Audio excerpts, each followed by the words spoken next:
আসসালামু আলাইকুম এভরিওয়ান। তো টোটকা সিরিজের আজকে প্রথম ভিডিও। তো দেখতে পাচ্ছেন এখানে আমরা একটা বিষয় দিছি, যারা ভেক্টর পড়ছেন তারা জানেন এই জিনিসটা কিন্তু আমাদের খুবই কাজে লাগে। এখন আমরা দেখব যে এটা আমাদের স্থিতিবিদ্যা, গতিবিদ্যা, তারপরে হচ্ছে ম্যাথের এগুলায় কাজে লাগে, সমতলে বস্তুকণার গতি সব জায়গায় কাজে লাগে। তো দেখেন, যদি এটা কিন্তু এমসিকিউতে আমাদের ভর্তি পরীক্ষার সময় থাকে না, সেক্ষেত্রে এই টেকনিকটা খুবই কাজে লাগে। আপনার যদি ভর্তি পরীক্ষা এরকমের দেওয়া থাকে, আমরা তো সবাই জানি যে এটা আসলে একটা ভেক্টর। তো সেক্ষেত্রে যদি আপনার এদিক বরাবর যে গতিটা আছে বা দুইটার যে কোনো একটা যদি আরেকটা দ্বিগুণ হয়, মানে একটা যদি আরেকটা দ্বিগুণ হয় এবং তাদের মধ্যবর্তী এই যে কোনটা যদি 120 ডিগ্রি হয়, সেক্ষেত্রে কিন্তু এই যে ছোটটা আছে এটা কিন্তু ছোটটা, এই ছোটটার সাপেক্ষে কিন্তু আপনার 90 ডিগ্রি হবে।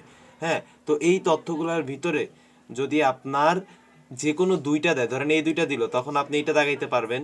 সো এইভাবে কিন্তু আপনার যদি আবার দেখা যায় এই নিচেরটা আর এই উপরেরটা দিল, সেক্ষেত্রে আপনি কিন্তু এই মাঝখানটা দাগাইতে পারবেন। ঠিক আছে, তো কি বললাম, একটা আর একটা দ্বিগুণ হবে এবং ছোটটার সাথে 90 ডিগ্রি এবং দুজনের মধ্যবর্তী কোণটা কি হবে, 120 ডিগ্রি। ঠিক আছে, এই জিনিসগুলো একটু মাথায় রাখবেন, তাইলে দেখা যায় ভর্তি পরীক্ষায় আপনি একবারে 1 সেকেন্ডে অ্যান্সার করে আপনার মূল্যবান সময় বাঁচাইতে পারবেন। ধন্যবাদ।